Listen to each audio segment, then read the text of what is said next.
Assalamualaikum warahmatullahi wabarakatuh. Perkenalkan, saya Dev Rizal dari Fakultas Ekonomi Universitas Bandar Lampung. Di sini saya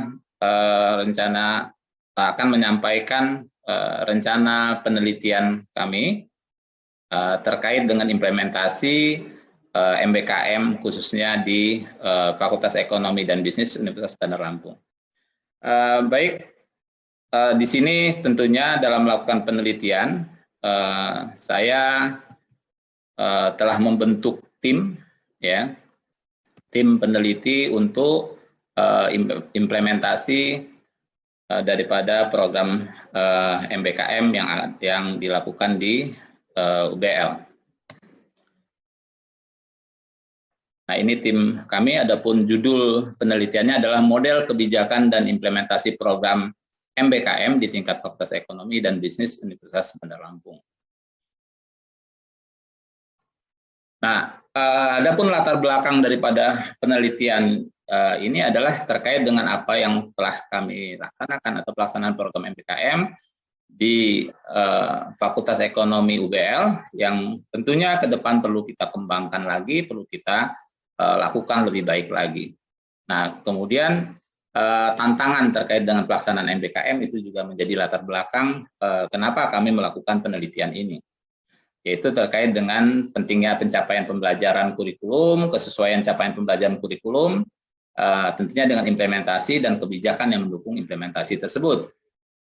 Nah, adapun tujuannya adalah menyusun model kebijakan dan implementasi program MBKM di tingkat fakultas. Ya, kemudian tujuan khususnya adalah menghasilkan model kebijakan implementasi program MBKM dan evaluasi implementasi program MBKM itu sendiri. Nah, alur penelitian yang kita akan lakukan mungkin tergambar dari diagram ini. Jadi kita akan mulai dengan mempersiapkan pelaksanaan penelitian, kemudian kita menggunakan metode SSM dan Kirkpatrick. Jadi SSM terkait dengan the 7-step checklist, mengumpulkan data dengan depth interview, kemudian rich picture, dan yang lainnya ya. Kemudian terkait dengan Kirkpatrick itu kita tentunya akan salah satunya akan melakukan survei ya dengan menggunakan total sampling. Kemudian semuanya itu tentunya akan kita lakukan analisis data, kemudian kita susun laporan, dan pada akhirnya tentunya akan kita hasilkan luaran penelitian ini berupa artikel jurnal yang kita targetkan untuk kita publikasi. Nah, adapun bisnis model kanvas yang sudah kita susun adalah seperti ini. Jadi kita akan lihat key partnernya. Ya, key partnernya adalah tentunya rektor, wakil rektor, dekan, dan lain-lain stakeholder yang kita akan masukkan juga. Nah, kemudian aktivitas utamanya adalah tentunya terkait dengan in-depth interview, kemudian penyebaran angket, kemudian kita analisis data, sampai kita hasilkan artinya model kebijakan yang kita harapkan kita bisa hasilkan. Nah, kemudian beberapa resource kunci ya terkait dengan ini adalah perekam suara, dokumen, ya kuesioner, kemudian produk, tentunya produk hasilnya. Kemudian untuk value proposition adalah program MBKM itu, kemudian model kebijakannya, peneliti yang bereputasi nasional, dan evaluasi implementasi program MBKM itu sendiri. Kemudian customer relationship-nya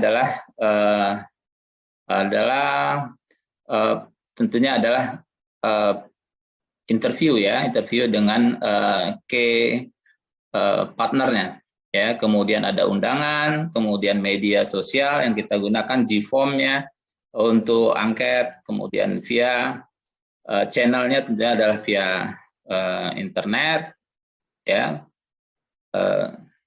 dinas pendidikan, kemudian instansi mitra. Kemudian customer segmennya adalah Sivitas Akademika UBL, kemudian masukkan kepada Kemendikbud. Kemudian cost structure-nya kita akan meliputi mengcover tentang terkait dengan dokumen dan penyebaran kuesioner, kemudian honor, kemudian penyusunan laporan, publikasi, dan yang lainnya. Kemudian revenue stream-nya adalah keuntungan dari kegunaan penelitian ini tentunya adalah berupa nilai tambah yang diperoleh oleh UBL untuk mendapatkan sebuah model kebijakan terkait implementasi MBKM, kemudian hasil penelitian juga kita harapkan dapat berguna sebagai bahan masukan kepada Kementerian Pendidikan dan Kebudayaan. Mungkin itu yang bisa saya sampaikan terkait dengan rencana penelitian kami. Lebih dan kurangnya saya akhiri. Assalamualaikum warahmatullahi wabarakatuh.